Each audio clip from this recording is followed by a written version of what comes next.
All right, how's it going, everybody? Welcome back to the Anarchist Project.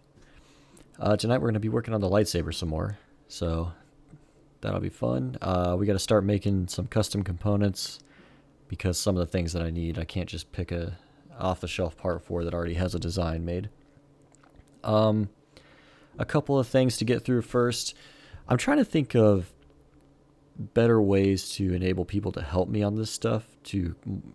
Since the idea behind this channel is to crowdsource engineering, and I need to get more into the crowdsource stuff because right now I'm still really doing it all myself. And to be fair, like that's just the way it's set up. I haven't quite figured out how to do this well on a large scale. So still working on that, but I have some ideas coming up, some things that I'm going to try and start changing. So just be patient with me and be flexible as the design of this channel and how this works just changes. I think that is the only major thing I had to go over. Yeah, I'll try and start integrating the website more with this too. But if you have ideas regarding this stuff, please reach out to me via Twitter or something, or any of the other accounts, and just let me know, like, if you have an idea for like how you could get involved and help. Just like, I'm trying to think of how to phrase that. How, like, what would be manageable, I guess, for someone to help with just a little bit of something, like not have to work a significant amount on the project, but maybe just like, an hour or two in an evening and make some contributions. So if you have ideas for how a system like that could work, please let me know. But otherwise, yeah, let's jump right into it. I'll turn the music back on. This is going to be, it's been a while since I've made custom components in Circuit Maker, so I'm going to have to learn how to do all that again. But yeah, we'll see what we can come up with. Let's jump back to this. Oh, I didn't even check the bounties. All right, yeah, none of those are going to change. Those bounties are still good and still unclaimed. So if you want some Dogecoin, try and do the tasks listed below.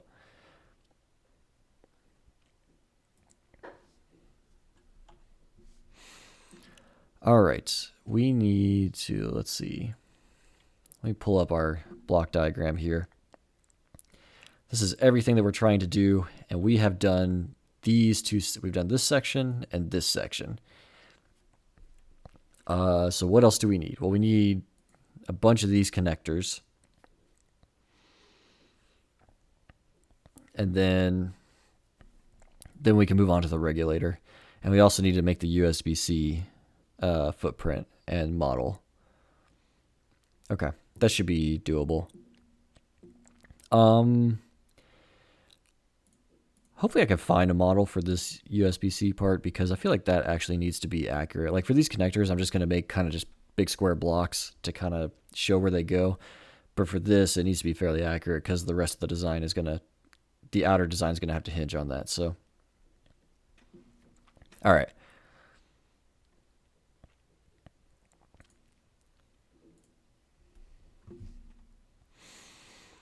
Let's see.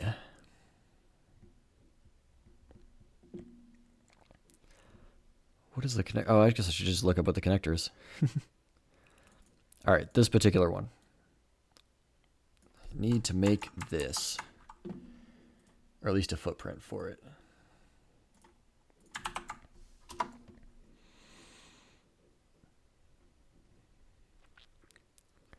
Hopefully they have some in stock. 0. What was our reasoning for doing this then? Oh, probably because this was already the connector that was already on the battery. Well, how do I find some in stock then?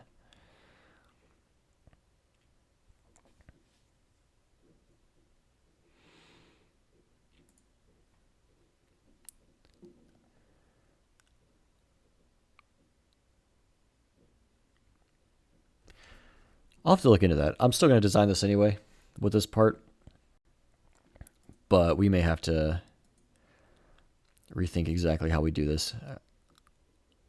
I might put some vias along with this part on the board so that we could just cut the wires and put them directly into the board if we want to.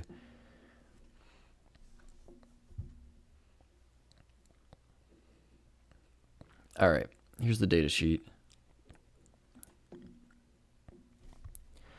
Thin, low profile, 2mm pitch connector, 8mm in height after mounting, and 4.5mm in width.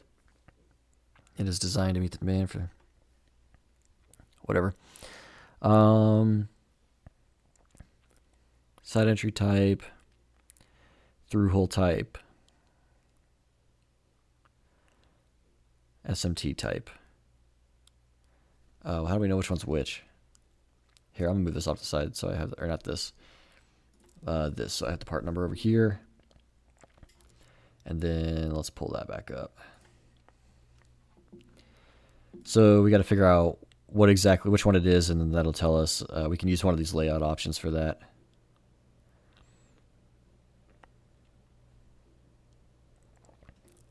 So we need to find the part number definition.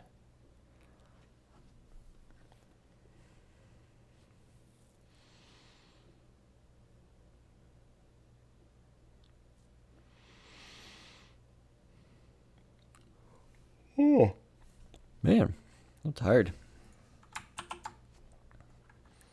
Let's just see if this exists.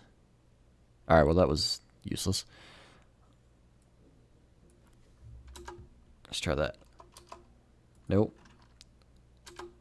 Hey, there we go. So it is this first one. I wonder what those other numbers mean.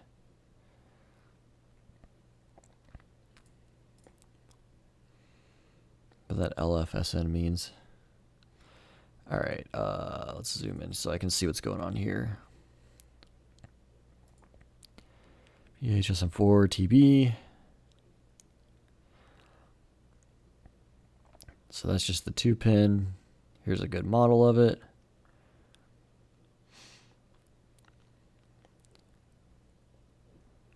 Okay.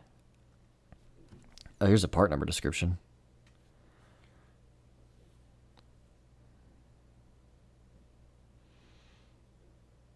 T with suction tape. Interesting. I wonder what that means.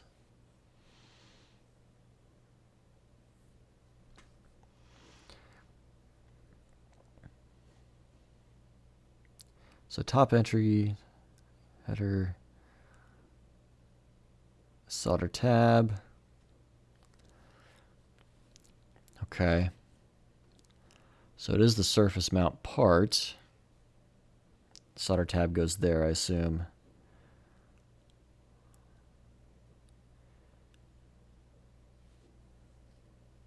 So non-cumulative. Interesting. Okay. So I think this pretty much has everything I need to figure it out. I just gotta figure out spacing.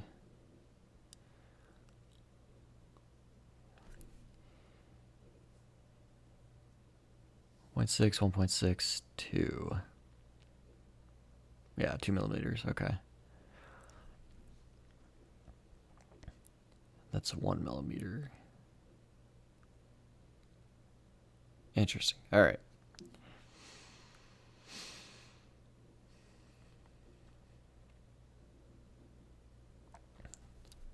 I think the footprint's easy. It's going to be a little hard for us to figure out the mounting, I guess. Well, I guess it's centered evenly by the tabs, so that's the easiest way to figure it out. Okay. Let me move this over here, and then we'll try and design this here. Part. I think this part already existed in here, but just didn't have a footprint or thing, so maybe I can add it.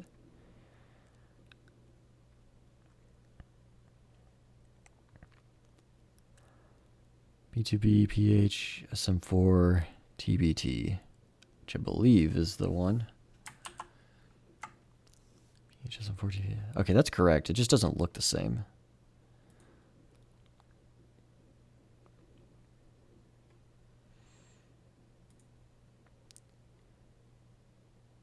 Oh, I think it is. I think it's just laying on its side.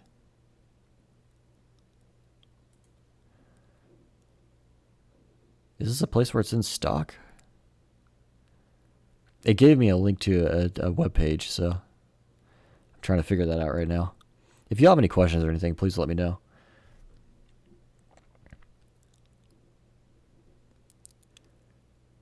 Oh, Future has them in stock. DigiKey has 0. Okay. Well, Future's minimum order, though, is 1,000. And core staff. So nobody that I know of has them in stock. Nobody that I usually buy from.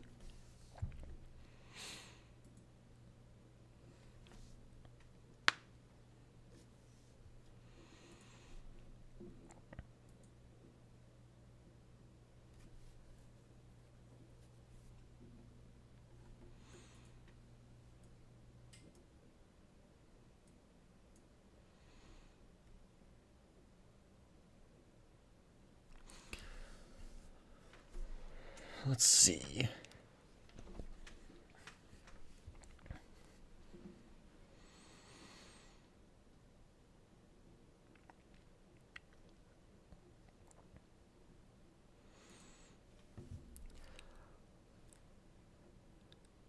Symbol is not present.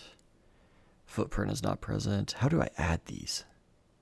I want to edit it. I wanted to add a symbol or a footprint. Surely that's an option.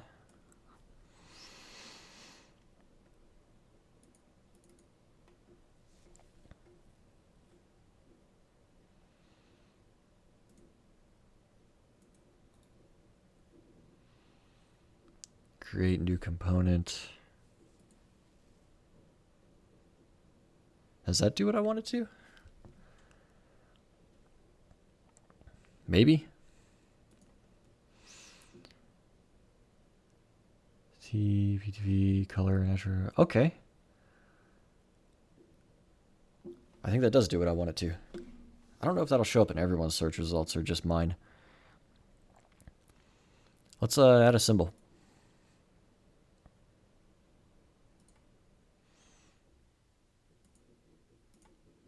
We'll just try and make one. All right. Connectors are kind of... I don't know if there's like a standard symbol for connectors.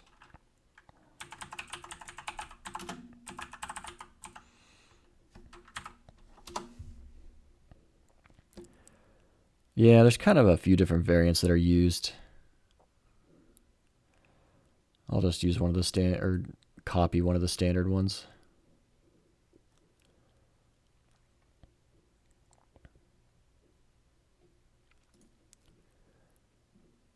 Yeah, that looks good. All right, let's do that.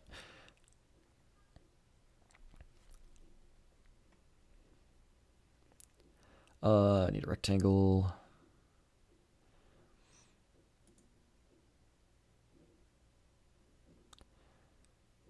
It's probably too big. It's okay.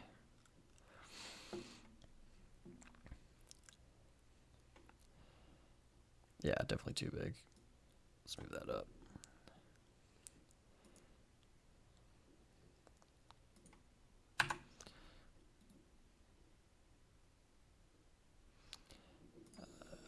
Let's see. Probably need to rotate this. Rotation 90. Okay, that was not good. Needs to go the other way. 270.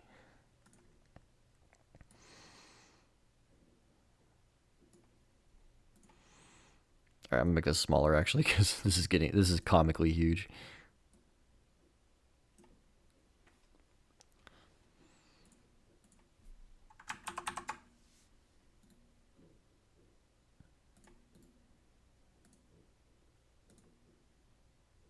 There we go.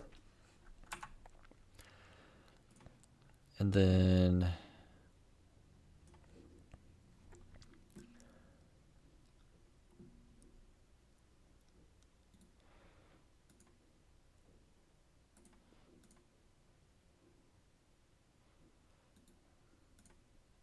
properties, fill, height, width, border, medium. Okay.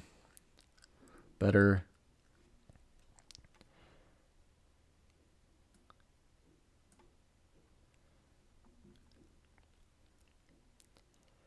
Circuit maker's always been kind of a weird thing. All right. Whoa.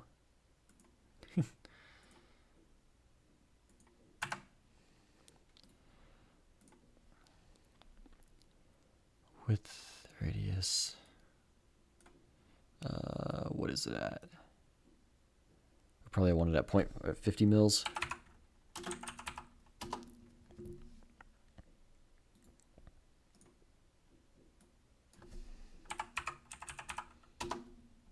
Okay, so this one didn't change.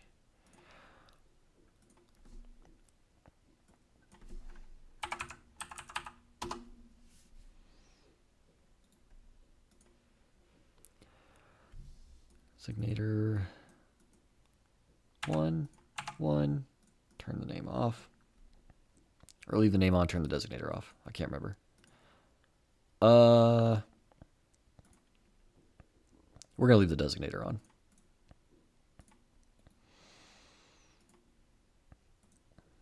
Two. Okay.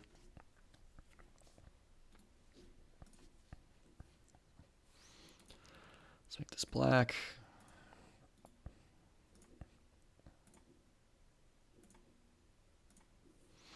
And then just need a line.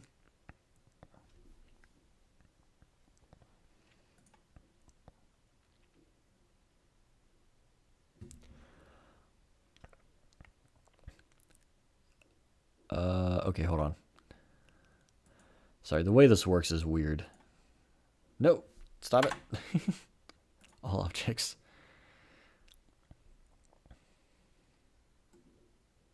Oops.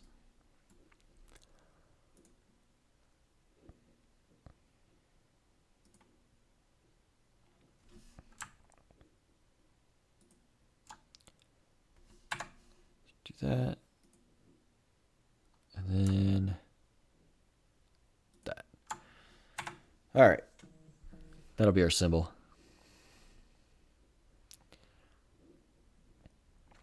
Something that'll never change is that hang on. Every CAD program uses a different like navigation method. And it's always really hard to change my mind into what I'm doing at that moment. Okay, I remember we put a label on here somewhere too for the name. How do we do that?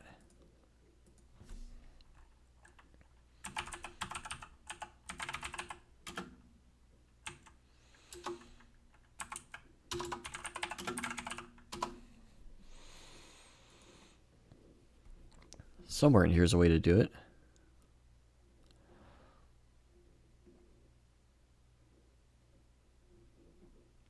Or maybe it does it automatically. I can't remember. Let's just go ahead and save this though.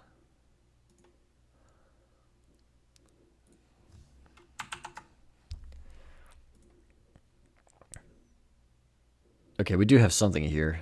I need to fix that though.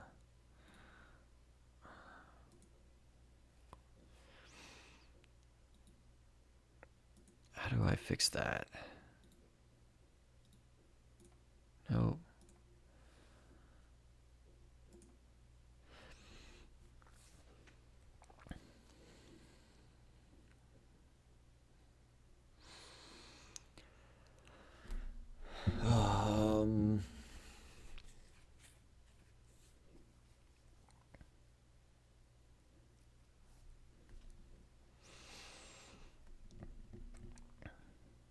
Color. I don't remember. This star is going to be the name when we place it, like J1, J2 or something, but we're going to have to name it J something. There's a way to do it where you put like J question mark and it will do J whatever the next number is in the sequence. And that's what I'm trying to figure out.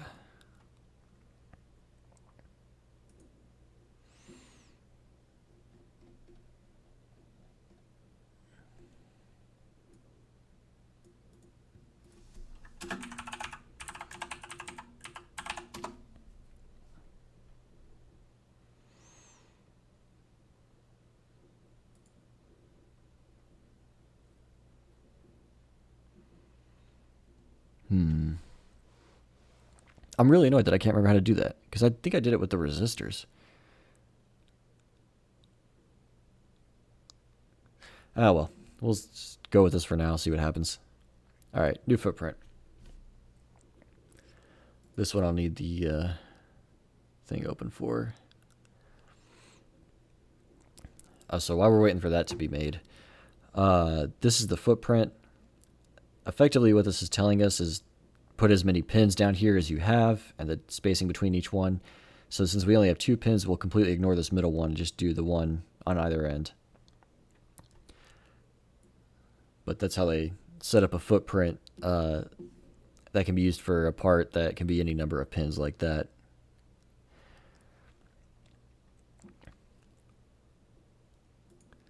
All right, pad.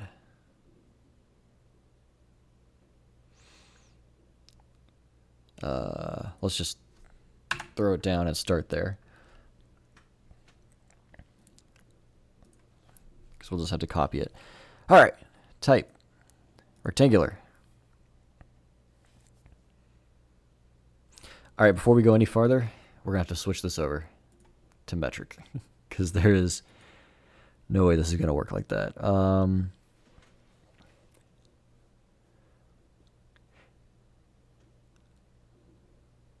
Why is there a hole in it?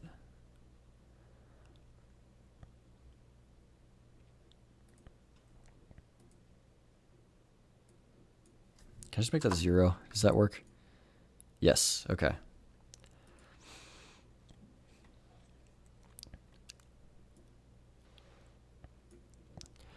All right, what of our size here? 2 millimeters by 1. Wait, what? No.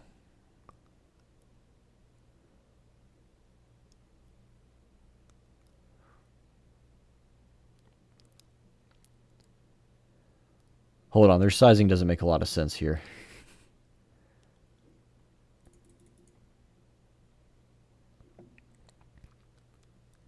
Oh, I'm looking at the wrong thing. That would be why.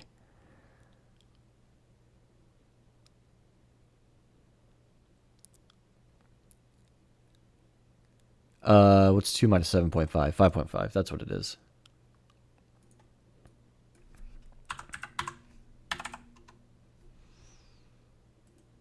And then the width is 1. Okay, so that should get us started. Yep, there we go. And now our positioning here is kind of weird. I think I'm going to need a calculator for this.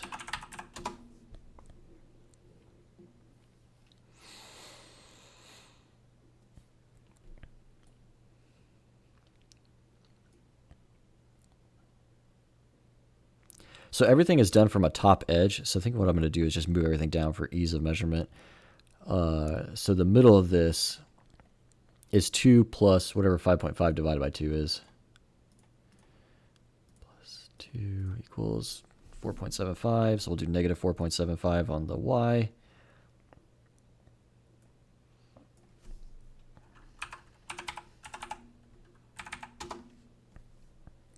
Okay, and then as far as the x goes, plus or minus 1 millimeter.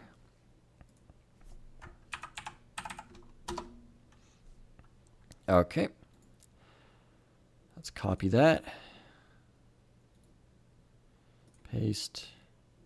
I don't think that's what I wanted.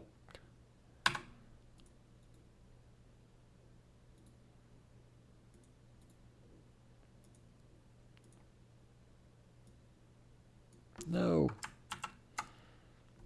All right, is there a way I can lock this in place?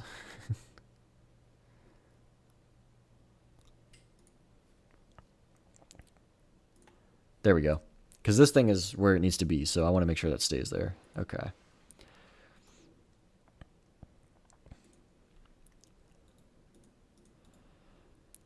Copy.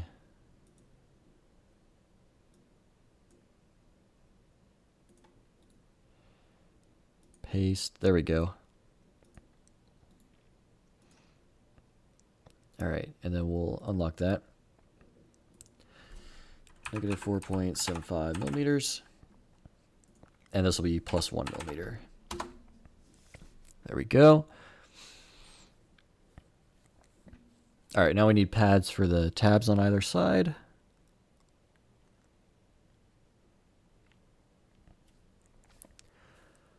All right.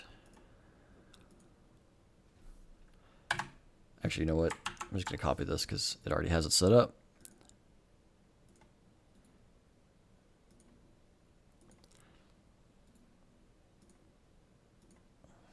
Shouldn't be too hard to change. Okay. Wow, they really make this confusing. All right.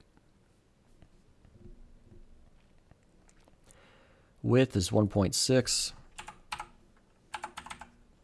Height is 3. Yep. All right, and then position is odd, or is weird, sorry. So distance down is negative 2.5. And then distance over is 1 plus 1.6 plus half of 1.6.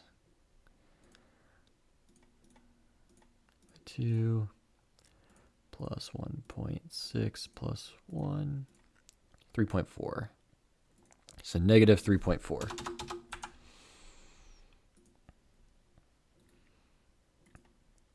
Okay, let's lock that.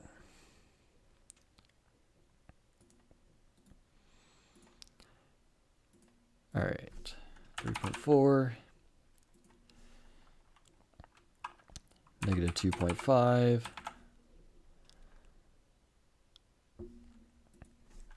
1.6, and 3. There we go. Should be fairly obvious where that's at, but just in case, I'll put an outline. All right, the physical part is 1 millimeter wider on either side. And how wide is it? I can't see there exactly. This is what I'm looking at right here. So on either side of the tab, it's an extra millimeter. And then we need to figure out, this is the surface mount, housing, header, side entry, top circuit, side entry, surface mount type.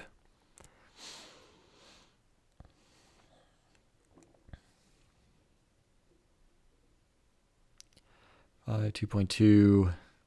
The B distance is what I want. I want to know how wide it is. We know it's this top one here. B is 7.95.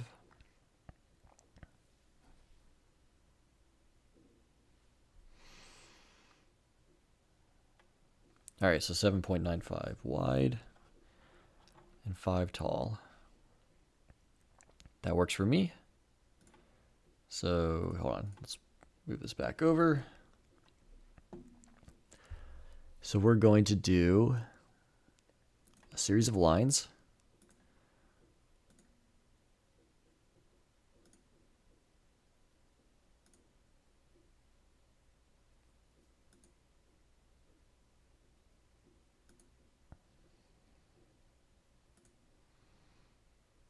There we go. All right, the length of this needs to be 5. So it needs to go from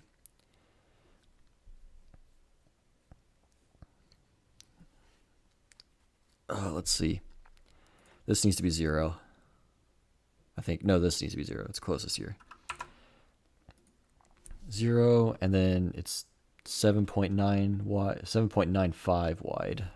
So what's that divided by 2? 7.95 divided by 2, 3.975.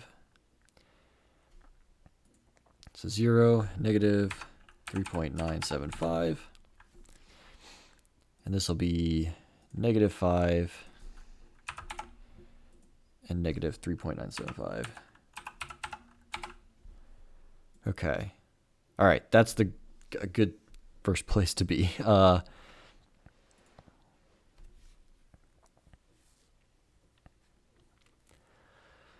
right. Negative 3.975. Positive 3.975. 0, 0. Okay. All right, this goes from 3.975, 0 to negative 5, 3.975.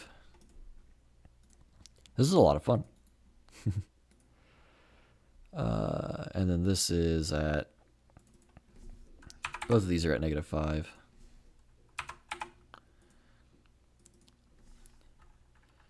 And negative 3.975 and positive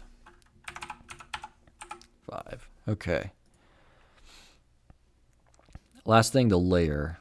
I think we have these in the copper layer. We need these in the top overlay.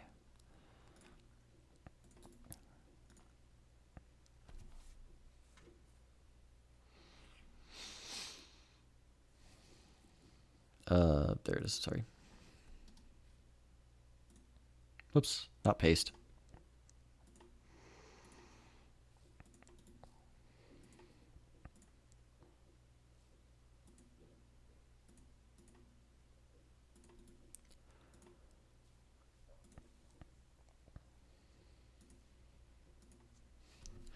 All right, and then I know these run over the pads. In reality, they won't. How's that usually done, actually?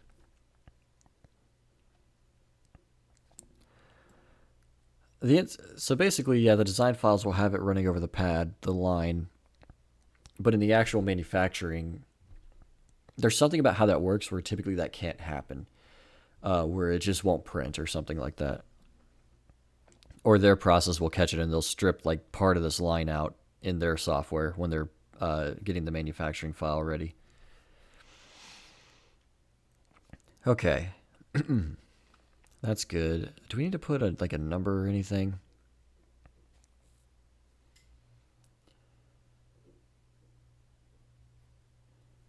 I don't remember. I really don't remember. I'm going to have to come back and edit this part later. Oh, we need to name these. Designator, this is going to be 1. Designator, this is going to be 2.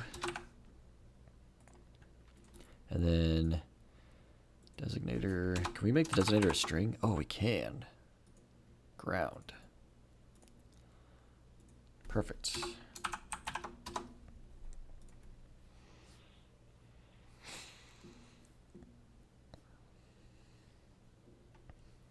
All right, I think that's good. So now if we go here, we should have a footprint, which looks kind of crap because of that line. And we have a symbol. And I think we still need to work on the footprint some more because we need a 3D model.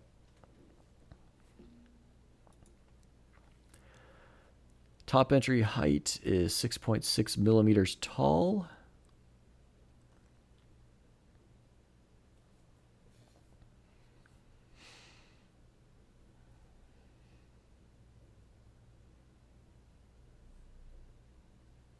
Yep. So we need to 3D bodies. Nope. We need to make a 3D body. This, yep.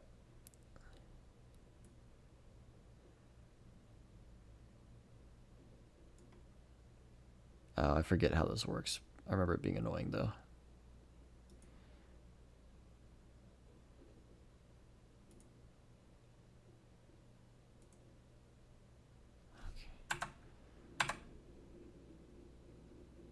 Uh-oh, what just happened?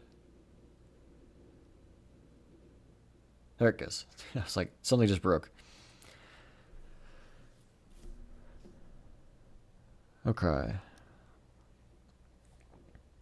I've never understood how to...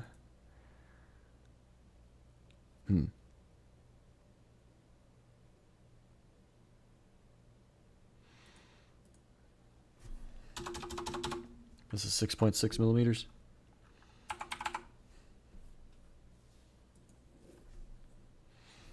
If I go to 3D mode. Yep. Looks, oh, wow. Are those pads on the top and the bottom? I don't think that was supposed to happen. Alright, well, it's a good thing they have this 3D mode. Look at that. There's duplicates of all of them.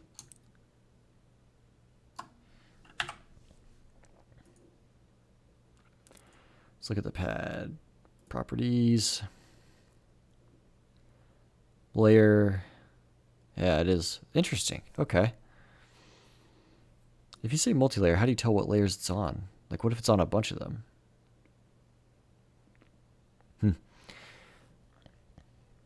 Alright, top layer. There it is. Okay. Didn't realize that's what that gray symbol was.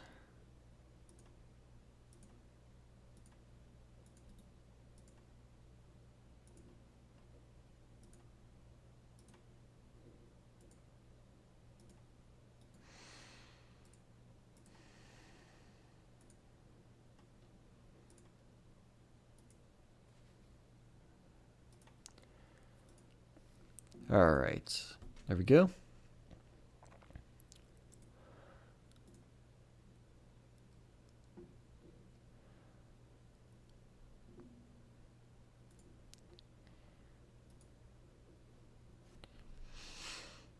So now if I go to 3D mode, yes, that definitely looks a lot better. I think the model's going to be close enough, but it really bothers me that I can't figure out how to change this thing.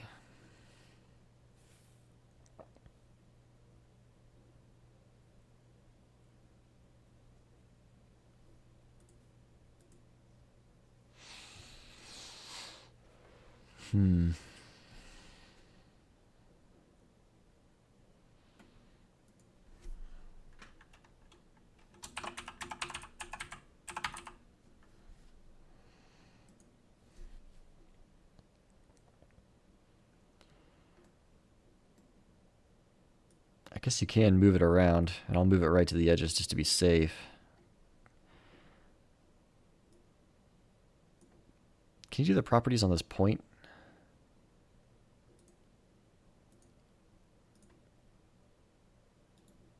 No.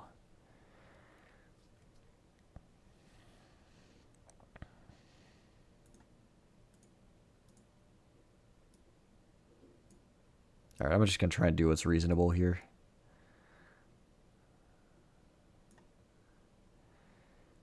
And just, yeah, maybe around the edges.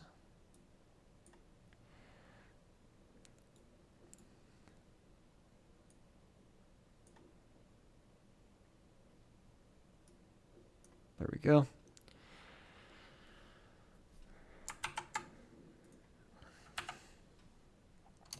All right, got our whole connector done there. We might have to change it later if we come back and find out that it doesn't like print the part number out or something.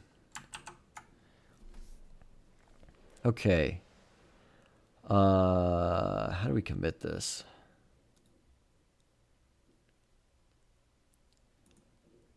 Save to server.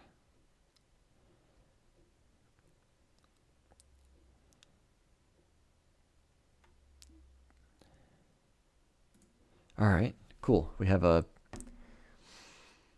thing didn't work. Duplicate pad designator on pads, pad free ground on top layer.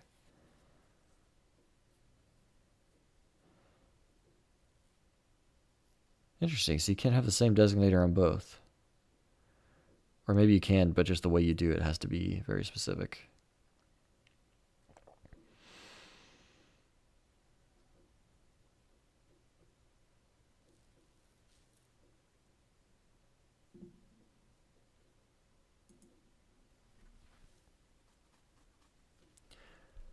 Or maybe it was because... All right, let's go back to the footprint. Or this thing.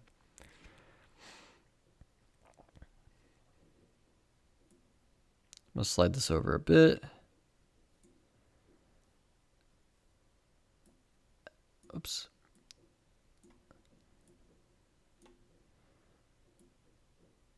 There we go. And then I'm going to copy this. Put that right there. There. There. And I'm just going to add a ground.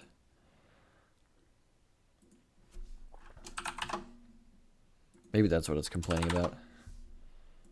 Okay. So save that. Hopefully that will resolve this.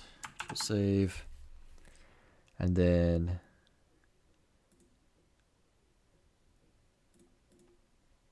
there's no like compile option or something, is there? Because that's effectively what it's doing here. All right, so it still didn't like that. It doesn't like that it's duplicate. That's the thing that it hates.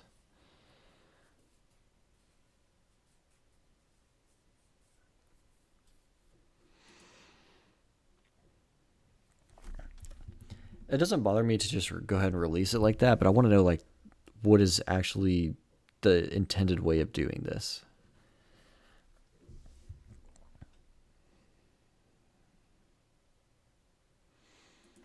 I could put a ground on either side.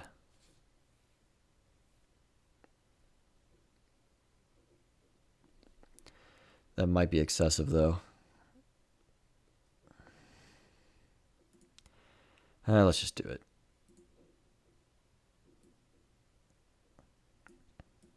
Slide everything back over. Oops. Oh, not what you want. There we go.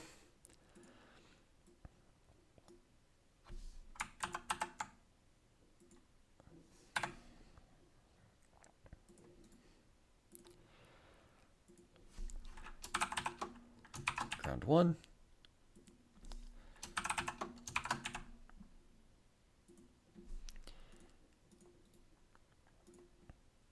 And ground 2.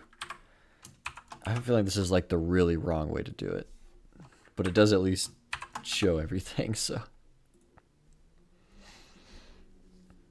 and the reason I want to put pins here is it forces somebody to make a decision, like actually connect it to, or if they do connect it, it forces them to make a connection on the actual circuit board.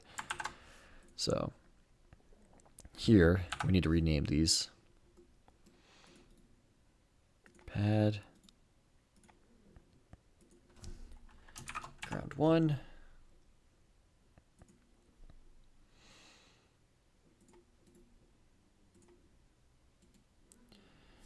Right, ground 2. Okay.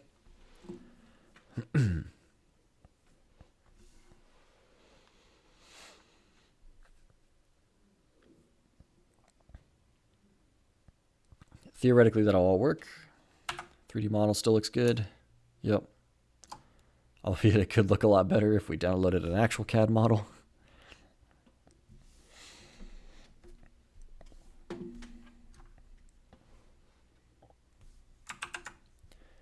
All right. Save this to server. Looks good. Somebody's going to go find this footprint when they need to use this connector one day and be like, what the heck is this?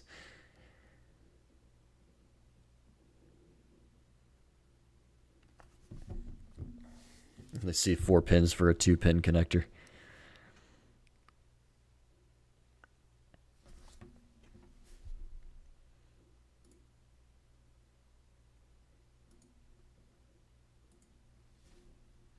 Okay, I think that's good. Yep. Oh, it closed everything. Okay, cool. So now that I've made that part, how do I use it?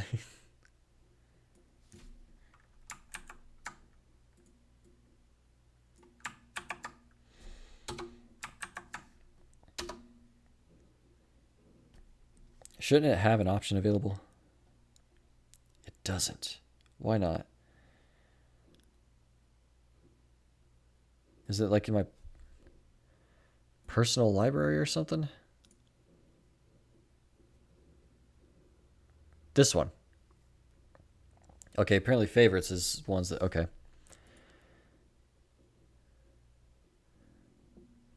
Page not found. Interesting. Yeah, place this one. Oh, wow, that's a big connector. We gotta have a lot of these too, so. All right, where's this going?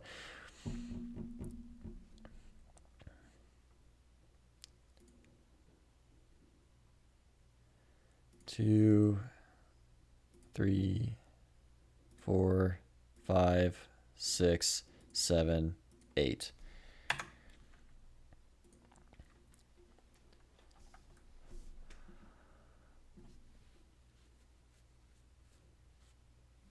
I'm gonna have a second power supply document because otherwise it's gonna get too crowded. I still need to do the voltage regulator. Chalbita is not that hard, but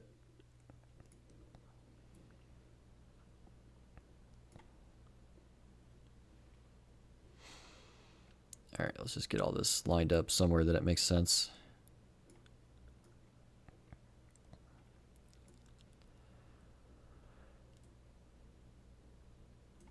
I need to figure out what side of hopefully the spacing on this isn't too weird as well.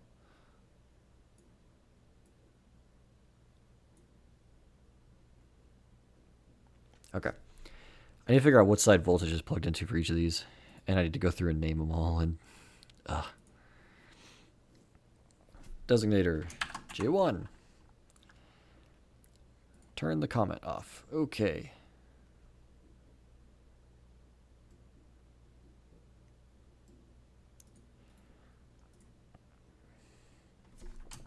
J2.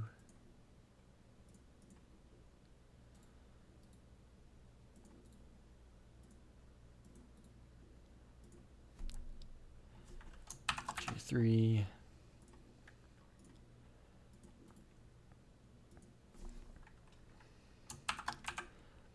J4.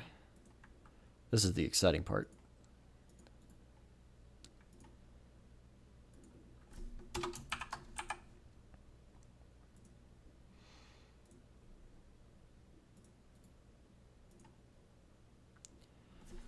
J6.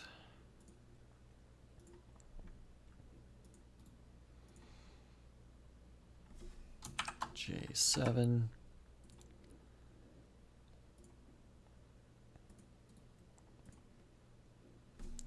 J8. Okay. Now.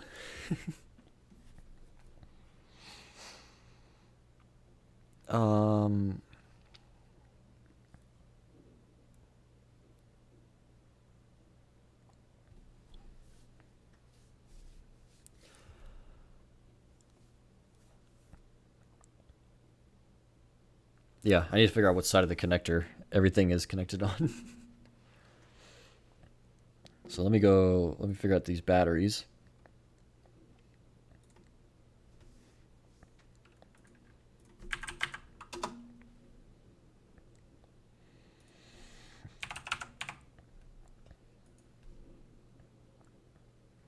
Okay.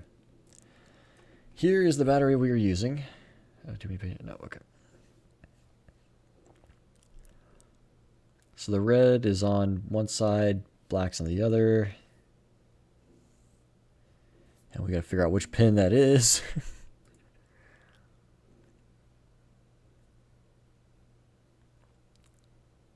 Looks like red is pin 1. So the higher voltage is on pin 1. Lower voltage is on pin 2. Okay, that works. That works great. I'm just going off the picture of the part. So pin 1 needs to be connected to the battery 8V4 line. So we can do that. We can run some wires out here. Whoops.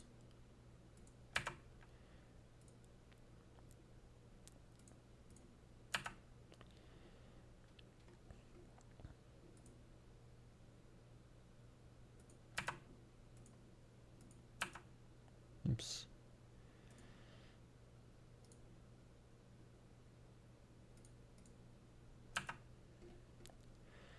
All right.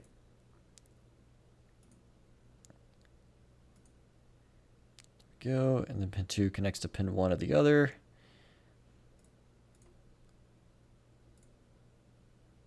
That one's too far down.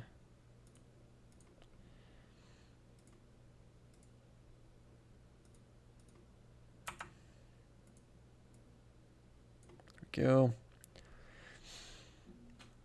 And then everything else gets connected to ground, basically. So let's just go ahead and add a net label.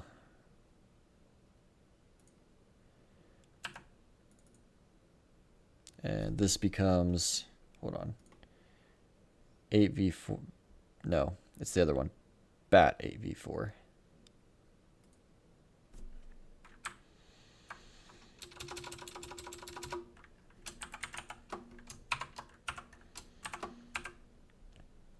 That's what's going to go into the regulator as well. You know, I was thinking about this today. I wonder if we should have a cutoff on the regulator for if the voltage gets too low on the lithium ions.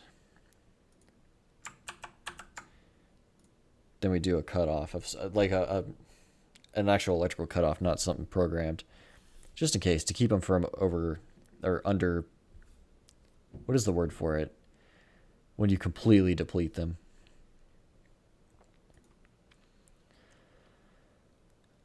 All right.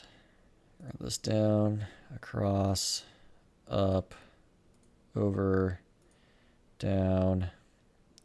Drop that there. Like right there. Yep.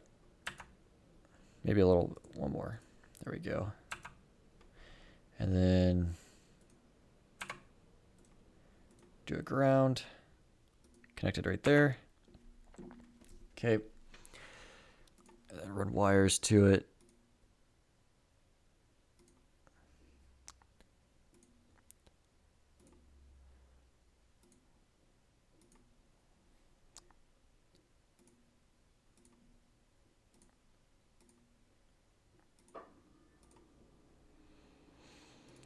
All right. And then all this gets connected to ground. So basically one side of the battery is on ground along with the ground tabs. And then one side of the lower battery is connected to the upper and so on. The reason they're separate, so the way I'm doing this here is all of these are basically, each one of these is its own series and then they're all in parallel. Each series is in like basically this space in between like J1 and J2, this wire right here is not going to be connected to this wire. And the reasoning for that, I don't really have a good one other than it seemed like the best way to do it, I guess. To make them all their own cell.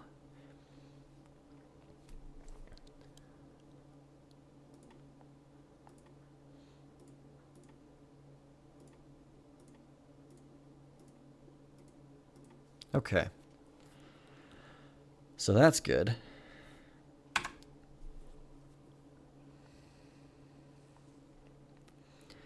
I think this means that I got to add another sheet for the regulator.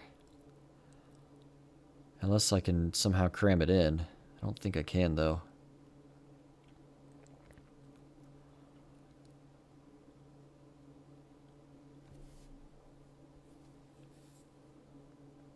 No, maybe. All right, let's see if I can move all this up. I'll put the connector on a different sheet.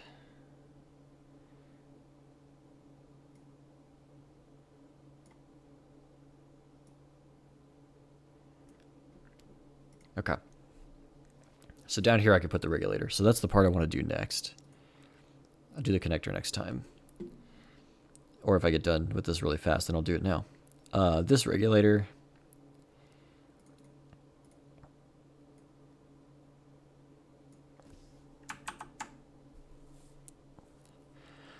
What are the chances that it already has a part design here?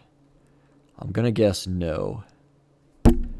Sorry, I just smacked my mic. Man, an $8 regulator.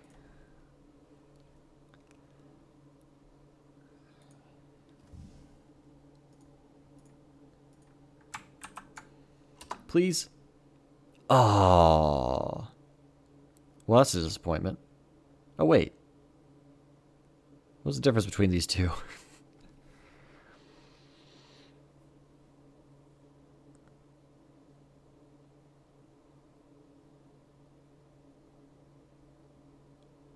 Six pin, 5 plus tab. What? These are the same thing. What's the TR mean? That's tape and reel, right?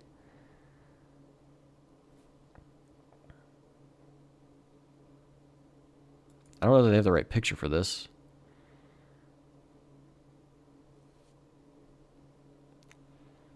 Hold on. Let's figure out. Yeah, the footprint has it. All right, whatever. Yeah, we're using this. So cool. Let's just drop that right in there.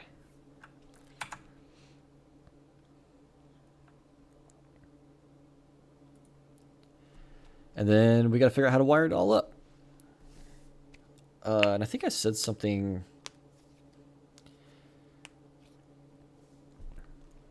about this flag and enable and end and everything on the bill of materials. Oh, also, did we have those connectors to the bill of materials? Because if not, we need to do that like right now. We did not. All right, hold on.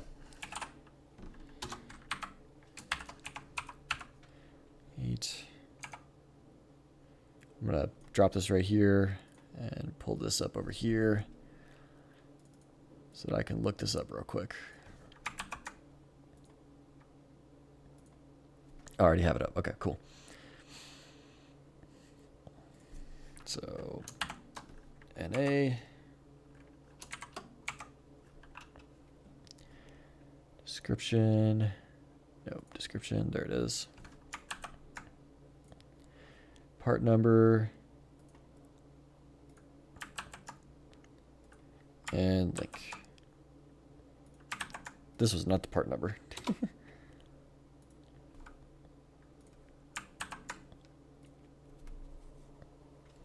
I should start adding this to like a shopping cart in DigiKey and keep it saved. Because I guarantee this is getting horrendously expensive. I just want to see how much it's costing, like what the running cost is. All right. U3 is this device. So I'm going to add that in real quick.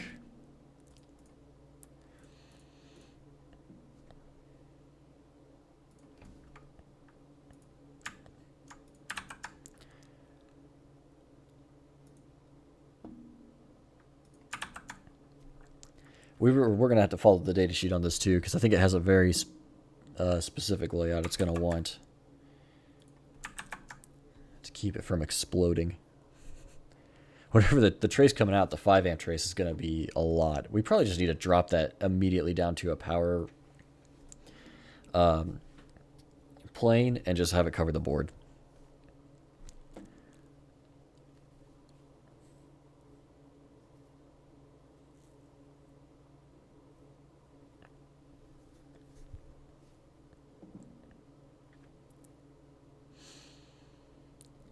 Okay. So now we got to figure out how to wire that up.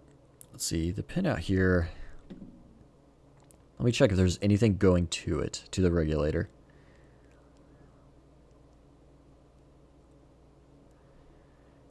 There may not have been.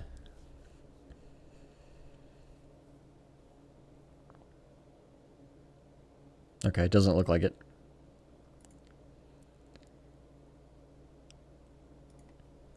There's a few extra pins on the teensy that haven't been used yet. I might just go ahead and send like one of these flags or something too.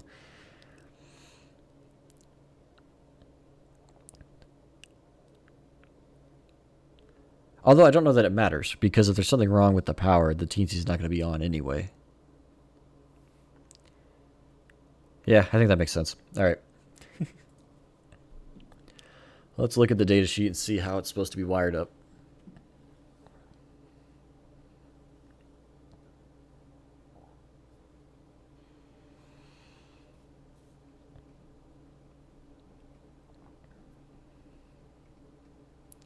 Here, I'll pull this on screen here.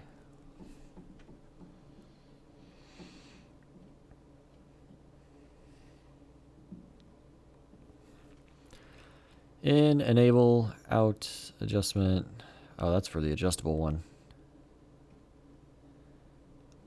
Typical application circuits. Hold on. There's got to be like a... That might be the best we get. Okay, here we go. Enable, ground, out, flag. That's the adjustable regulator. I didn't think this was the adjustable type. No, it's just got the flag.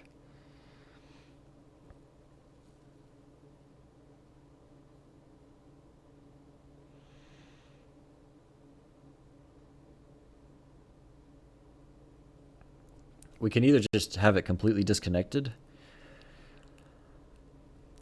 29501. Is there a circuit for the 29501? There's gotta be, right?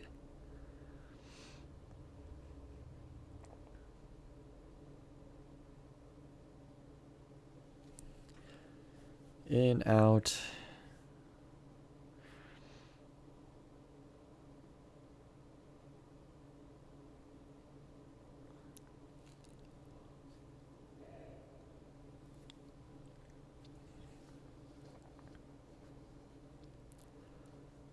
Well, there's a lot to do between the thermal design of this. How hot it's going to get and everything.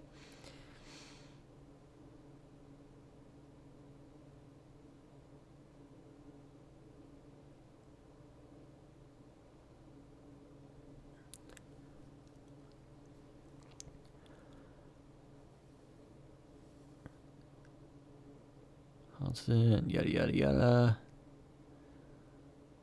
Common pin out. Okay, so we just need the basics.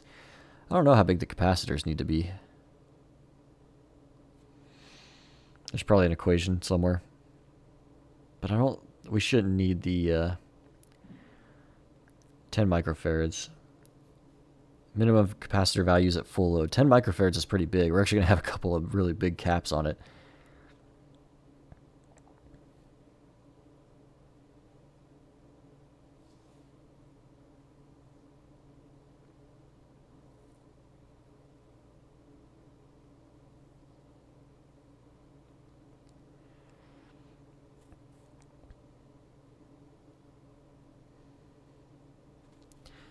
.1 microfarad between input and ground.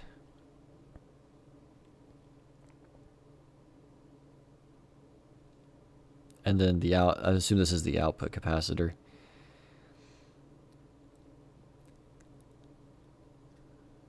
Okay, yeah, so that's the output. So the output needs to be 10 microfarads. The input just needs to be 0.1 microfarads.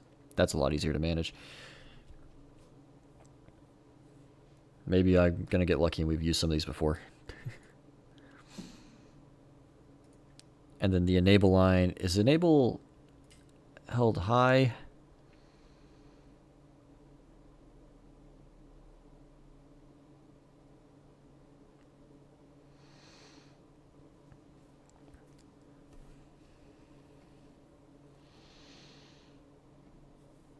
It looks like in every scenario, enable needs to be high.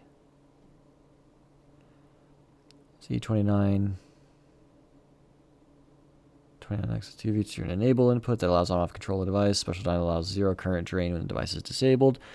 The microamperes of leakage current flows. The in has a TDL loss compatible. Or may be directly tied to 30 volts. Enabling the regulator requires approximately 20 microamps of current.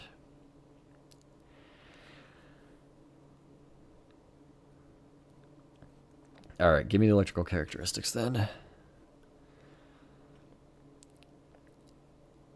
Logic high equals enable, logic low equals shutdown. That's exactly what I needed to know.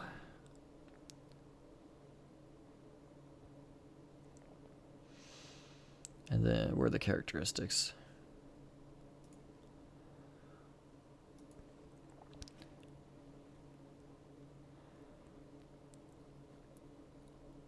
Low is 0.8 volts, high is 2.4 volts. So if we want to shut it off, we got to get below 2.8 volts. When the batteries reach 6 volts, we need it to be below 2.8. We probably don't want to get all the way down to 6 volts, maybe like 6.1 or 6.2, so we're not redlining. So it may help to have a just a dual voltage divider going into that. Yeah, I'm thinking we want to do that. So it'll just shut everything down, kill the 5 volt line if it drops too low. But this is tricky because there's a space here. We need it to be above 2.4. Oh man, I hate these.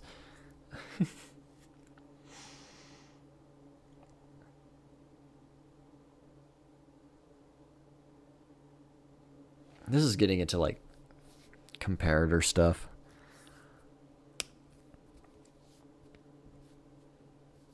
So we wanted to turn on, or in order to turn on, whoops, I'm just going to hit this mic a bunch tonight for no reason. I apologize for that. So we want this thing to turn on when the battery voltage is above like 6.5 maybe. The problem with lithium ions is they keep such a steady... I wish I had a graph for how that thing drained. Hold on.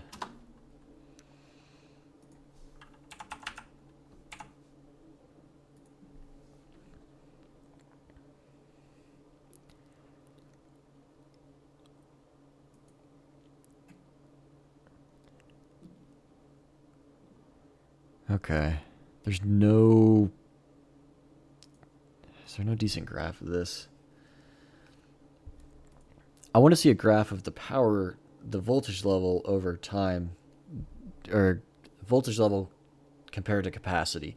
And in lithium ions, they tend to be very flat. Like initially they drop a lot in voltage and then they stay very flat at a good healthy voltage for a while, and at the end they drop right off. And that's part of what makes them so hard to tell how much battery is left. Like it's not as simple as just measuring the voltage.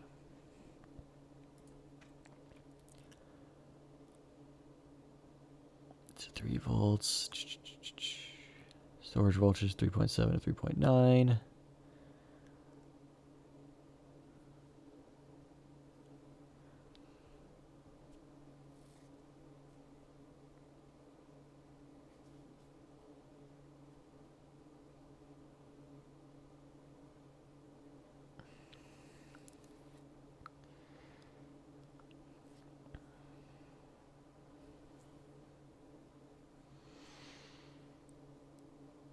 So let's see what we're doing here. That's such a, okay. The problem here comes when, if you're doing a voltage divider, that's going to have a linear change with the overall voltage. And basically, if that input into the enable pin is below 2.4 volts, they can't guarantee that the regulator is definitely going to stay on. It needs to be at least 2.4 volts or higher, and they guarantee the regulator will stay on in that scenario. However, to guarantee that it will be off, it has to be below 0.8 volts. So in this in-between space from 0.8 to 2.4 is kind of a gray area, no man's land. It might turn on, it might turn off. It just depends on the physical characteristics of the chip, the silicon inside, everything that's just the parts that are in there, the temperature, everything. There's so many variables that just cause things to change there. So you have to definitely operate outside that range if you want this on-off feature to work. The problem is this is a big range, and so just doing a voltage divider is going to be very hard. It's a 1.6 volt range. That's a lot.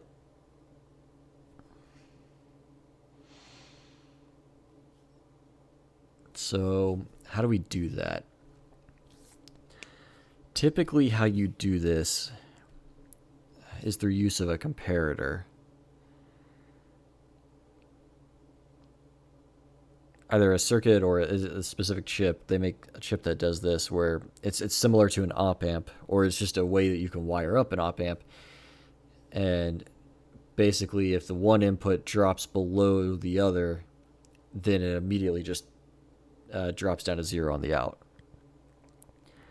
But we got to power the comparator, and that might be hard to do if the voltage is draining and all that. So I don't really like that option. Though I guess if we do the voltage divider, we're going to continue to drain anyway.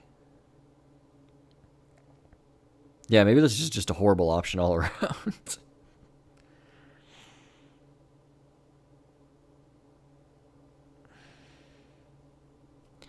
Yeah, I'm thinking, okay, so maybe we just ignore that for now and just try not to discharge the thing completely.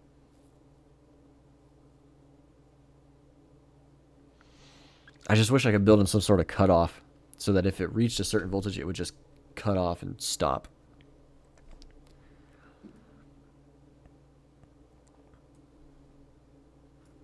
Oops, sorry. All right. Let's pull this back up. So we'll just wire it like we were thinking normally now. Just put this up here. All right.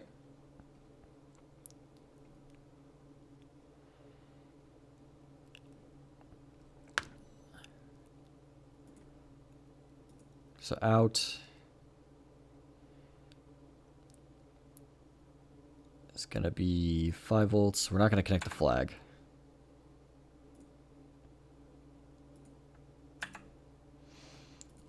In, whoops, is going to be connected to the enable. And then we're going to add a net label here. And the in is the battery 8V4.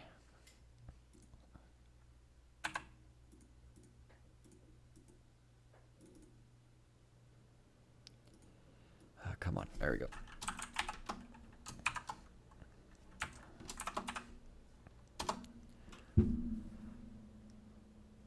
We're going to have to place a ground.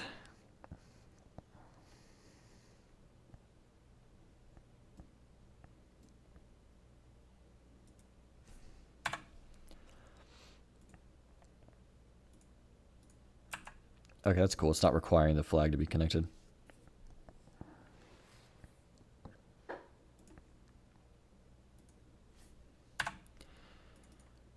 And this will be 5V.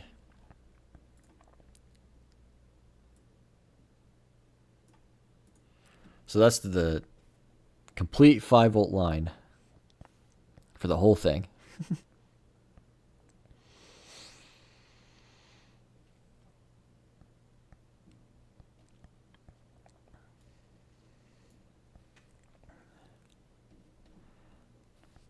Cool. So that'll be the 5-volt rail that goes to everything that uses 5 volts.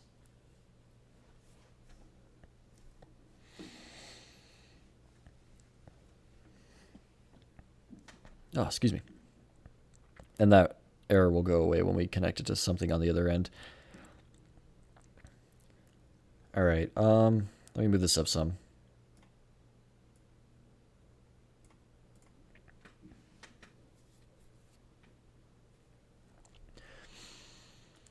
Now, we need capacitors. We need a 0.1 microfarad coming in and 10 microfarad on the output. If I remember that correctly.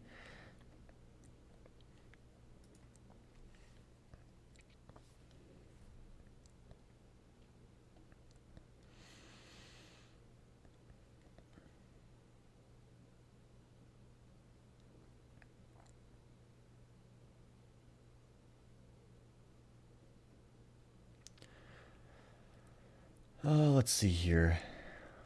I found the circuit for this, or at least the...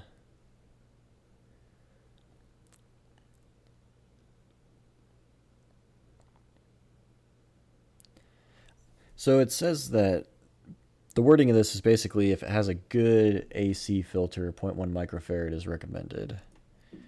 Right here, with high AC impedance. Basically, if the line is going to be shaky, as long as it's smooth, you can have a small capacitor, but otherwise you'll probably need a bigger one if it has if its line is very jittery. But however, they show in their picture down here 10 microfarads. So I'm thinking we just do that on both sides. Because I don't know which one's correct, and bigger is not going to hurt. So let's just do that. Any chance we have picked one already? Nope, 1 microfarad. Oh, 10, we have picked one. A big ceramic cap. All right, so this first part we picked out is a 10 microfarad. So I think that's going to be perfect.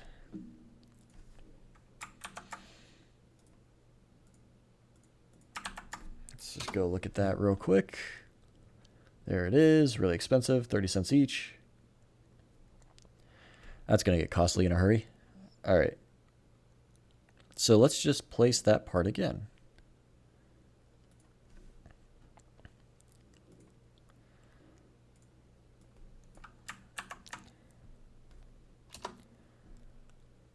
There it is. And let's just drop one here and one here.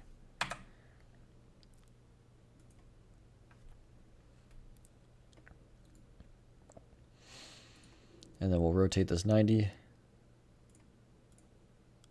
Okay.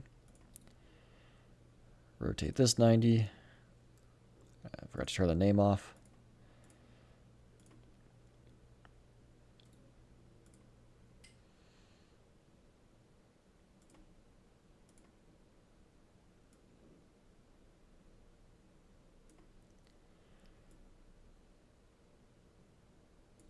There we go. And then we got to connect that to the ground. And this will help smooth everything out, both sides. And then we need to add that to the bill of materials. So here we go. And that's a pretty easy one. It's just C4 and C5. So we'll just add that to our thing here. C4 to 5. When we order all this stuff from DigiKey, we'll be able to put these location names in as a reference, and actually they'll ship each of these parts in a separate bag, and on that bag they'll print these all the label with all this stuff, but also these location names. So I'll just be able to look at the bag and know, oh, okay, this goes to C1, C4, and C5. It's a great little feature. So just to show that, like right here, this customer reference line, you just type in whatever you want to here, and they'll print that as part of the label. There will be a section there where they print whatever you put there, and that can help you keep things straight. So you can put like a project name in there, or part locations, which is what I'm going to do. Anything that can help you out. Okay, that's the regulator done. I guess the next thing we were looking at was the USB-C port.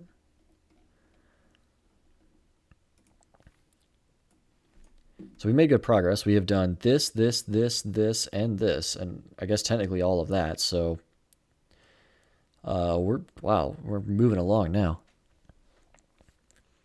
So we need to do the USB-C port, and that's going to connect to the TNC. So I'll probably just throw it on that schematic. Let's see if we can find a TNC 4.1 part. Let's add a new page.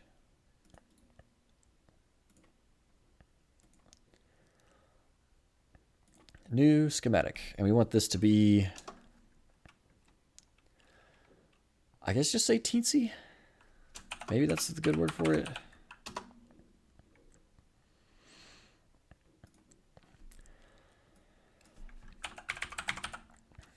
All right, let's try and get lucky here.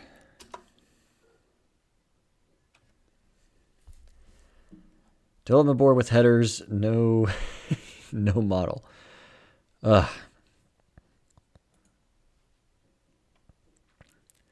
I'm kind of worried I'm going to have to make my own because there's just so much stuff here. That could work.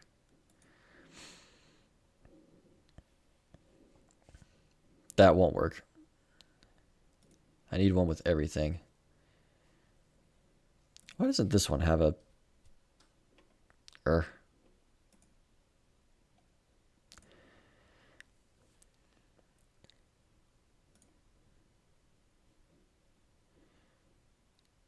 That has most of the headers, at least. Everything that we wanted. There's a couple in there that I still need to get, but I can just put some vias there.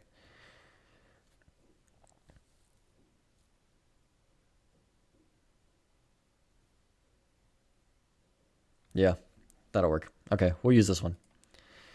I think this has everything we need. Look at this. This is awesome. I'll just place this up in the middle here. We'll just hope for the best.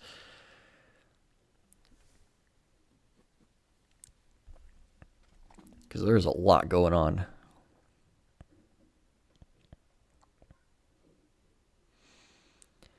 There's a lot going on, geez. So the good news is this is going to have most of its supporting parts inside of it. But we still got to go through and figure out all the connections. So I guess the first thing is the 5V stuff.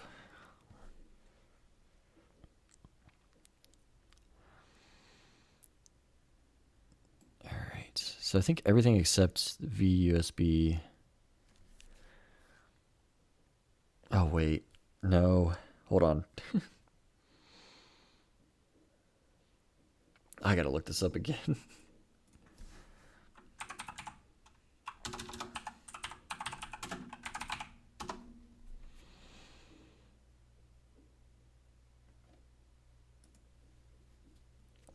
We got to figure out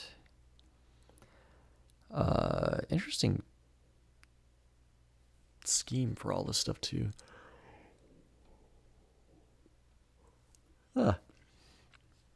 Okay, everything that we're plugging into. I guess I did this already in this teensy pinout data document. Okay. So I've done this giant pinout document that basically explains what everything goes to.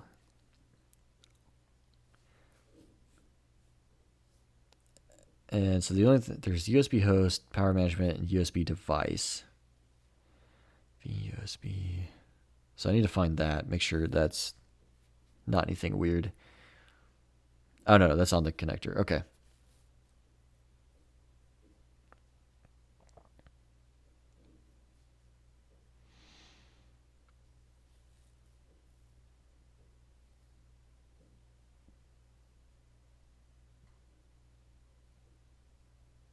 To 0 jumper.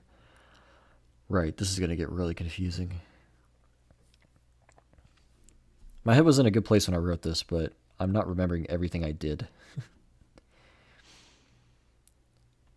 Ground 3v3, 3v3 in. What does that mean?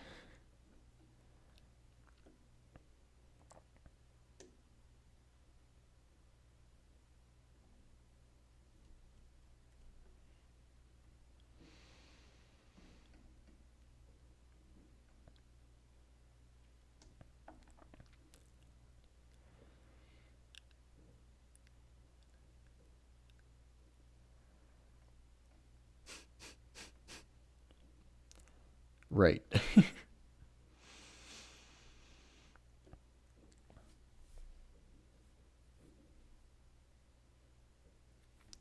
PWB in. Oh, power button in. Got it. 5 volt. I think that's the only 5 volt line, right? Yeah. So don't connect the 5 volts. Okay. I think all of that probably made sense at one point in time. I'm basically just have to go through and read everything and reconfirm that. Yeah, so everything comes in through VN. And then let me double check this here. I think VN can be separated from the USB, which is what we want.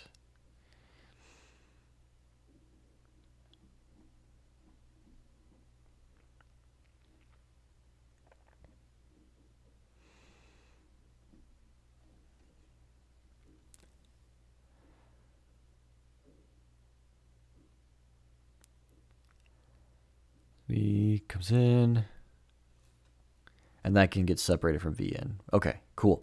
So VN needs to connect to the 5 volt line on this sheet. So this right here, 5V, which is fine. Let's just go ahead and draw the wire. Man, this is going to become a nightmare if we're not careful, though. So we do need to be really careful on how we lay this out. All right, let's do a net label right here.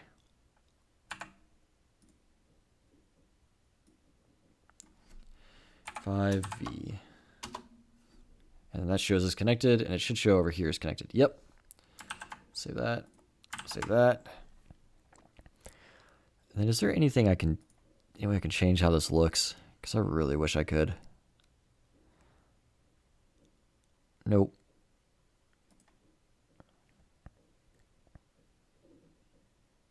I'll try and come up with a method for laying this out better, but it's going to be really hard to do. All right, we need to connect all of the grounds to ground. Definitely. And then figure out anything else that needs to be connected.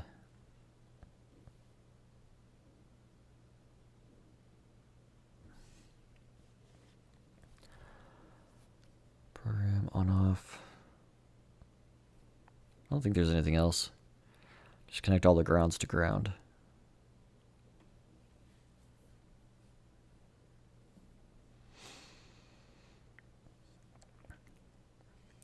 All right, let's do a port. Nothing inside, just out here.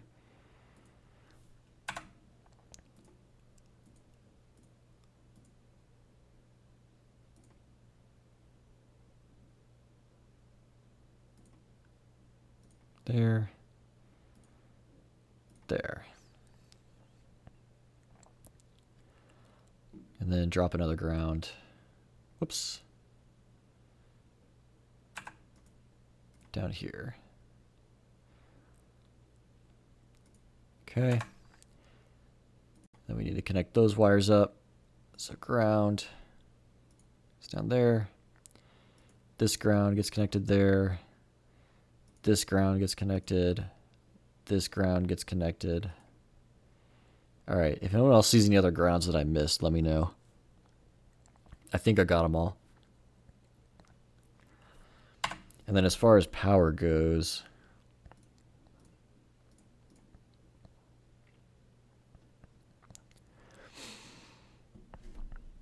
I think this VBAT thing is wrong. I think it needs to be no connect. It's just 3v3. We might as well go ahead and wire out all the 3v3 as well, because we're going to need that everywhere.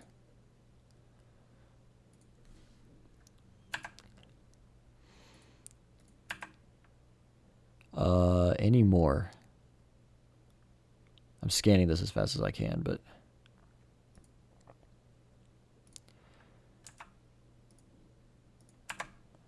okay.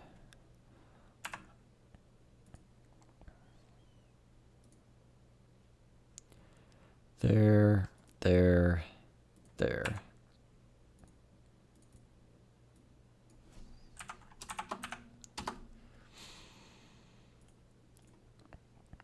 The 3-volt stuff should be very low powered, so we can power it all off the regulator from the TNC. I'm not going to have to worry about any kind of, or any lack of power.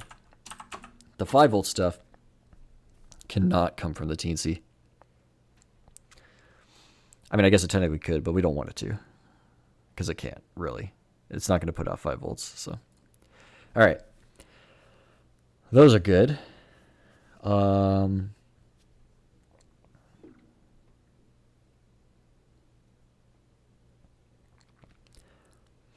USB device, VUSB is 5 volt. I don't think this has pins for that. No, it doesn't. We're going to have to create a part, basically, that has the extra stuff we want here. Oh, excuse me.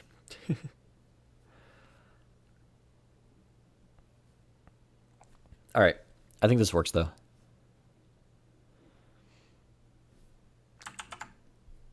I kind of want to go ahead and make the show the the layout, or sorry, the circuit board, because I want to see all these parts laid out, what everything looks like so far.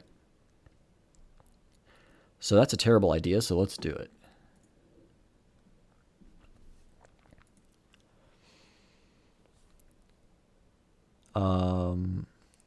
File, new, schematic.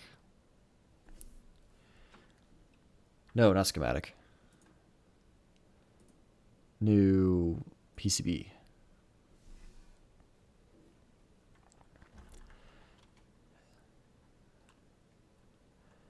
And we'll name this Lightsaber control board or something. All right, nothing yet.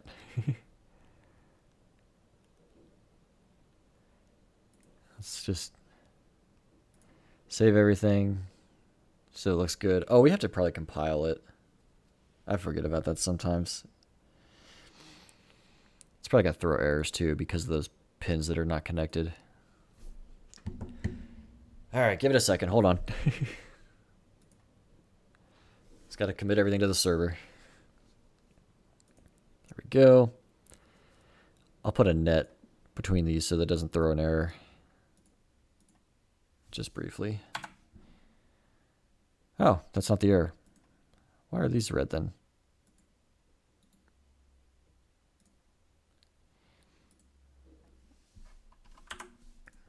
All right. Project. Does it validate? Pins are. Apparently they can't be floating. Huh. Floating input pins. Interesting. Okay. Well, let's fix that real quick. I just want to see all the parts.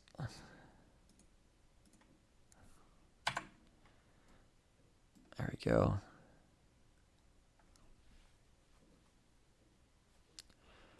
Maybe those have to be connected to something. Ah, there it goes. I'll have to look into what those are. RXP, RXN. Which pin are those?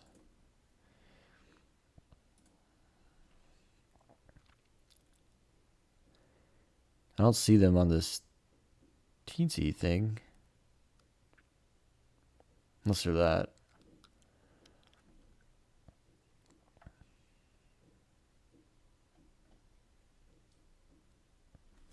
Interesting. Okay. So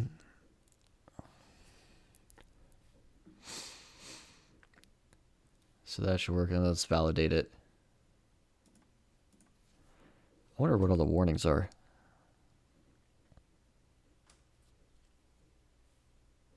Nothing popped up.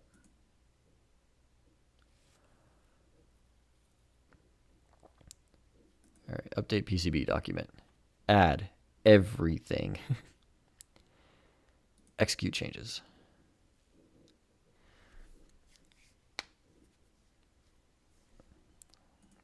All right, look at this.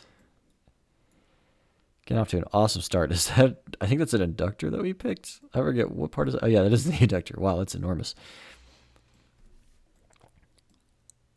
I love this giant resistor too.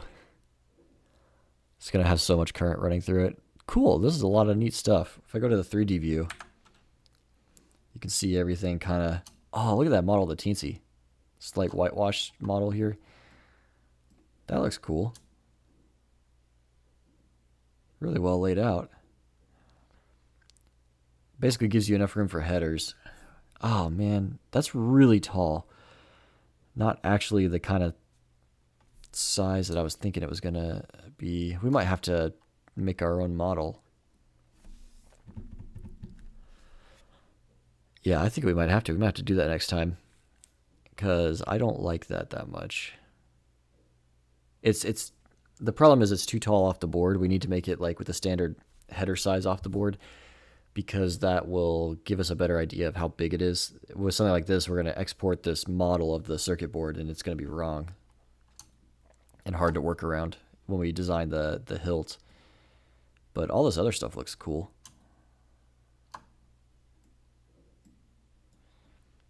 This inductor looks awesome too. I like it. I like it a lot.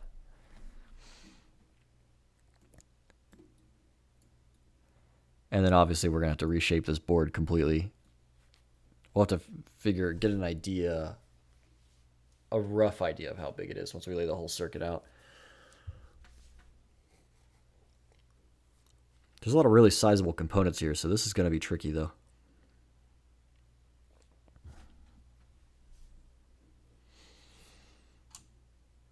All right, cool. All right, so we know we need to redesign the teensy. It's a good thing we checked this then, because I would have gone way too far without realizing that, and then we would have been in a really bad spot. But I'll make it very similar. I'll see if I can't keep the same like symbol and everything.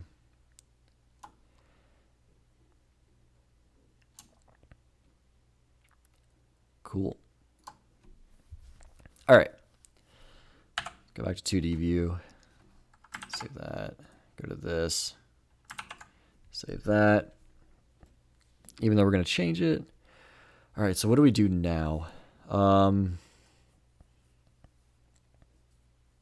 guess we can kind of start figuring out what the rest of our schematic pages are going to be. There's so much more design work to do.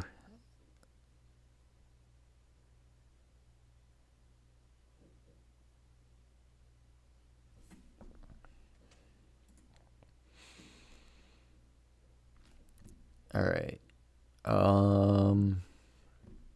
Yeah, let's look at our diagram here. So I'm going to go off this and just start deciding what things are going where.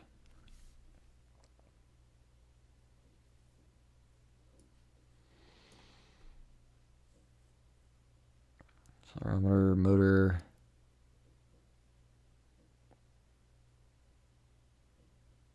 USB-C is going to go on the teensy page.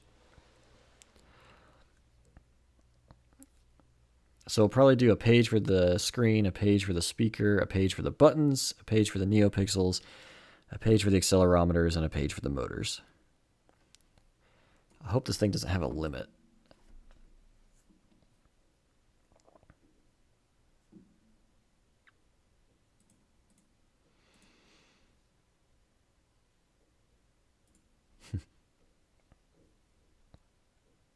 All right.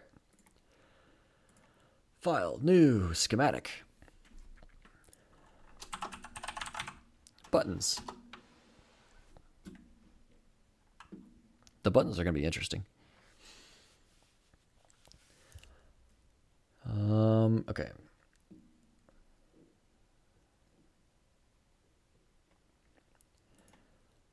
New CD screen.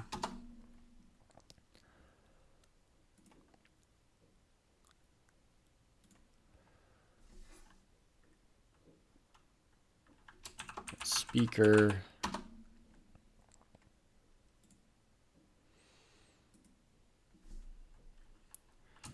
Neopixels.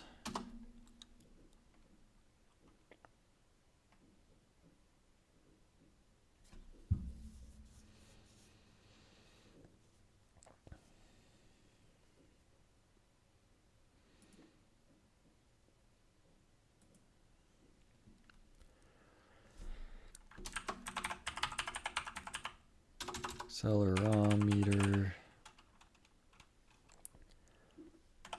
Accelerometers. Accelerometer. And motor. So I'm just trying to keep all this stuff straight. And then I'm going to see if I can drop this down. There we go. Everything in, everything ordered. All right, lots going on. Cool.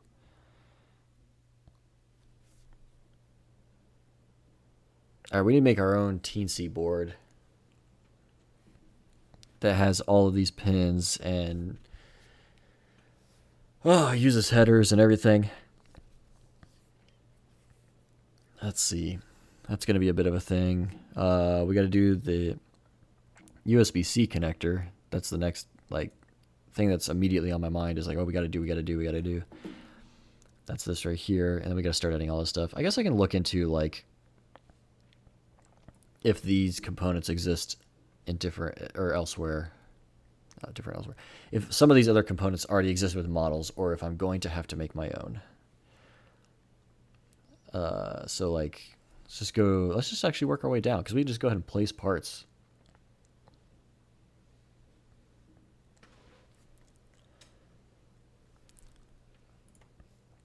All right, so let's see. We're looking at the buttons.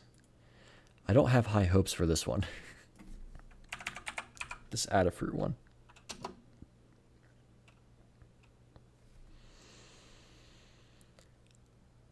I should probably search like Adafruit 350. Hey, there it is. Nope, no symbol. That's unfortunate. All right, let's try the other buttons.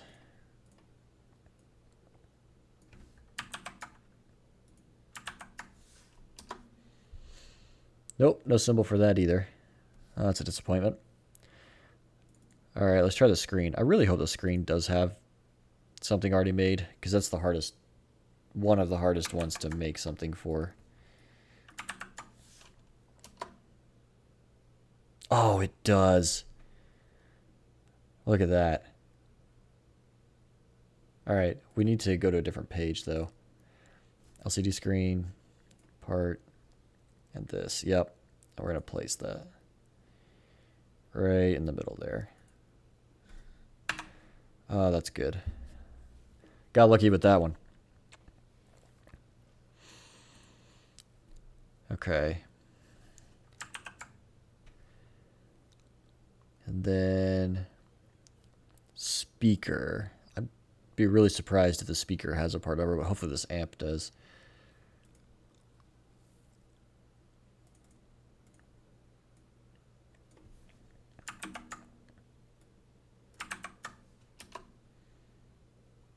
Nope.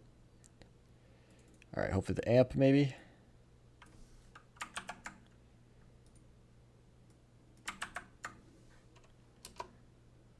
Nope. They can't ever make it easy. All right, what are these NeoPixels? Do they have a symbol?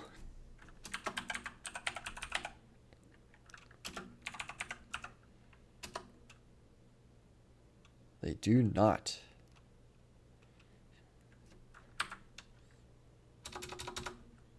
How about 4957? I hope this one does. Nope, it doesn't. I'll have to make my own for that too. All right, what about this accelerometer? 2809. Oh, it does. I'll have to see exactly what that is. That doesn't look right, actually. Oh, it doesn't have the standoffs. Or wait, maybe it does. No, it doesn't. We might have to make our own of that too. All right, last things are the driver and the motor. There's a good chance on these, so I'm going to go ahead and drop down to the schematic in case things change.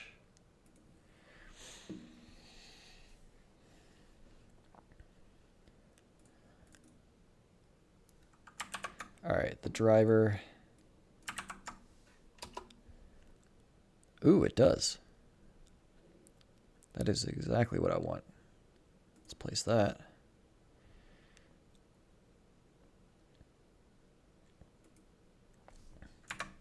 And then the motor, probably 0 chance, because it's just going to be some wires connected to a board. But it's worth seeing. Yeah, nothing there. All right. Cool. So that basically the LCD screen and the driver, for the motor driver, are the components that already have models and things. So I'm going to go ahead and update the bill of materials with those.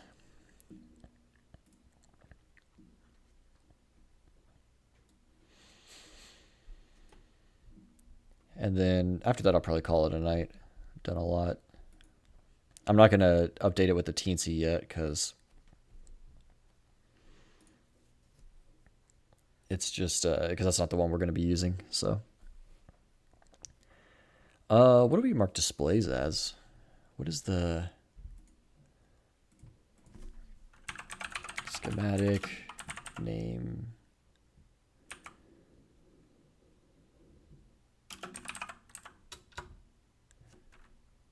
Conventions or something.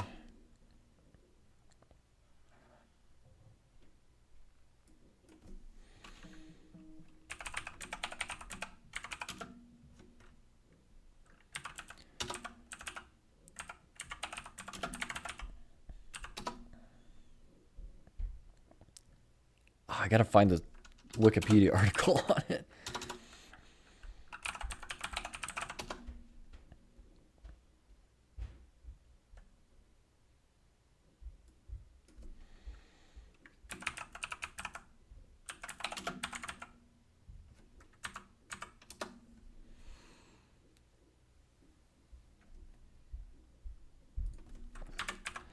I've forgotten the Google search.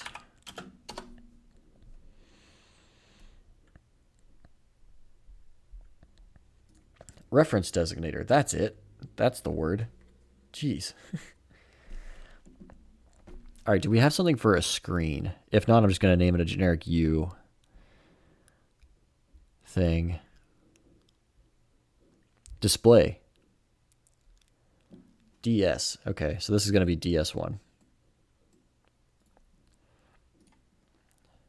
Designator DS1. Excellent. All right. And so then we will pop on over into our CVA bomb here. DS1. Item number 16. A. All right. And then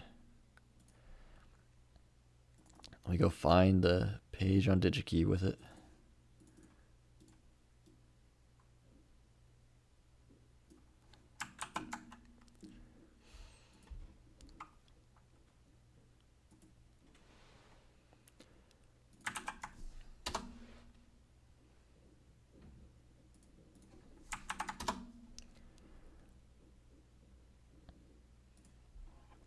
Here we go. All right, description, LCD, part number,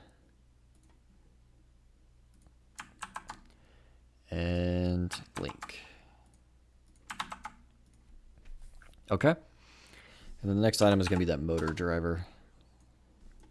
That should already, I think it should already have it. Yep, U4. It already has a name for NA. All right, LTV 847. Was that it here? No, that was L293NE. Oh, wait, is that the wrong one? Hold on. Why does that say that? I think I'm just realizing that this is not correct at all.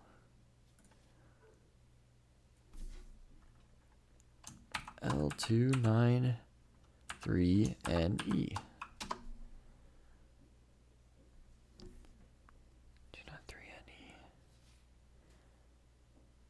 I don't think that's correct.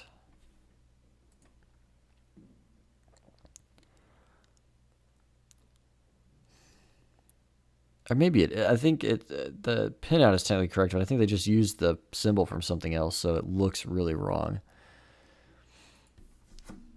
Hold on. L293NE.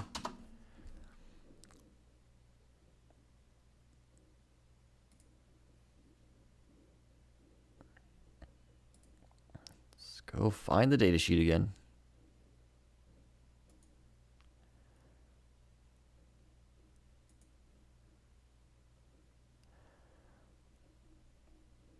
All right, let's see. Ground. This doesn't even have a ground listed here.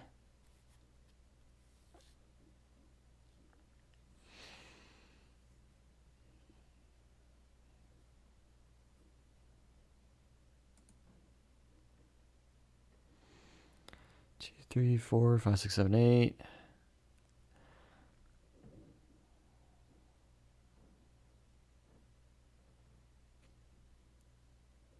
I don't think this is right.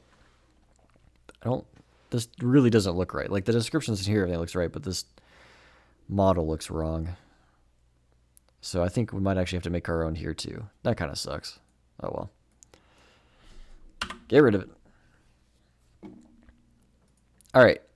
I think got everything in a good place to stop for tonight. I'm glad this LCD schematic was already here. LED plus minus. Something else that I thought about. I wonder if we can turn the backlight on and off on this thing.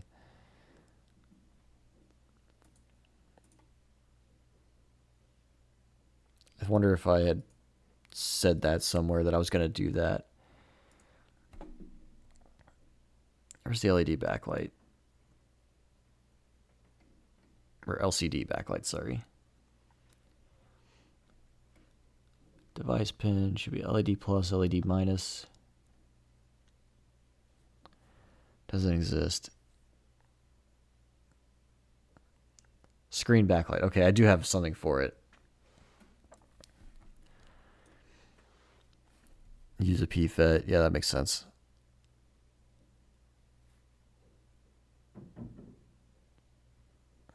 Okay. So I do have a way to turn it on and off. I was just thinking, like, the screen, like, it looks neat, but I don't know if it's gonna look that good when it's in like a lightsaber, right? Like this kind of weird blue color doesn't really flow with the rest of the idea I have in my head. We'll work on that though.